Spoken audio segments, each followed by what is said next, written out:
Porque la ley orgánica tiene dos apartados, uno para la Cámara de Diputados y otro para la Cámara de Senadores.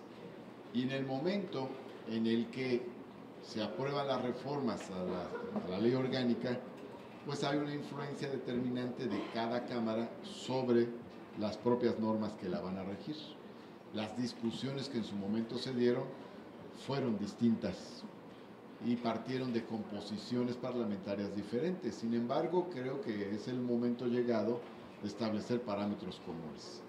En el caso de la Cámara de Diputados, la ley orgánica dice que se nombra la mesa directiva, se elige la mesa directiva por 2/3 partes de los votos. En el caso del Senado dice que es por mayoría simple. En el caso de la Cámara de Diputados está establecida una rotación partidaria. En el caso del Senado de la República no se dice nada al respecto. No se dice que no habrá rotación, pero tampoco se establece con claridad una rotación partidaria al frente de los órganos.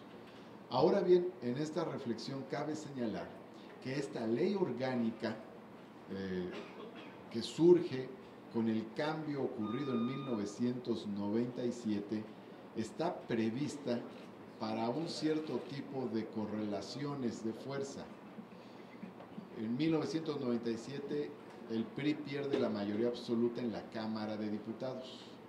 La ley orgánica que surge de aquel momento parece que está hecha en la idea de que ya no volvería a haber mayoría absoluta.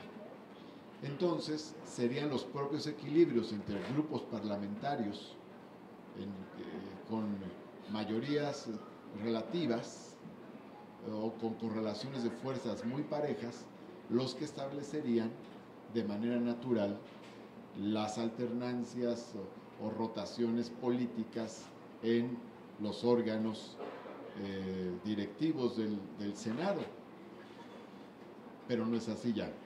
O sea, finalmente volvió a haber una mayoría absoluta y de acuerdo a lo que dice la ley orgánica, podría una sola fuerza política dirigir ambos órganos de gobierno durante los 6 años.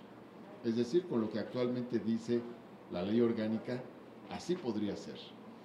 Ahora bien, aunque es la misma ley orgánica, en las legislaturas pasadas, en los senados anteriores, no fue así, porque como ninguno de los grupos parlamentarios tenía la mitad de la representación y había más de un grupo parlamentario que alcanzaba el 25% de la representación mínima que establece hoy la ley, entonces había una rotación y una sola fuerza, en ninguno de los casos anteriores una sola fuerza política del año 2000 a la fecha, dirigió los dos órganos de gobierno.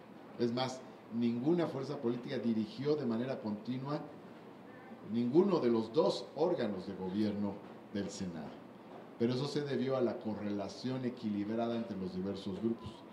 Ahora ese dato no existe, no tenemos una correlación equilibrada entre diversos grupos, hay una mayoría predominante, por lo tanto habría que revisar la ley para poder permitir, establecer, garantizar el debido equilibrio, la alternancia, la rotación entre grupos parlamentarios.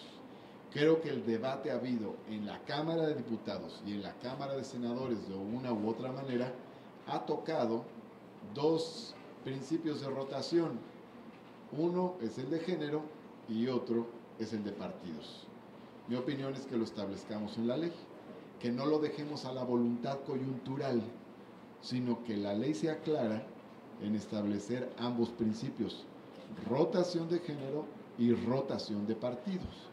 Alternancia de género, alternancia de partidos al frente de los dos órganos de gobierno del Senado de la República. Ese es el planteamiento que estoy haciendo y eso significaría actualizar nuevamente nuestra ley orgánica, pues ocurrió un cambio político en el país.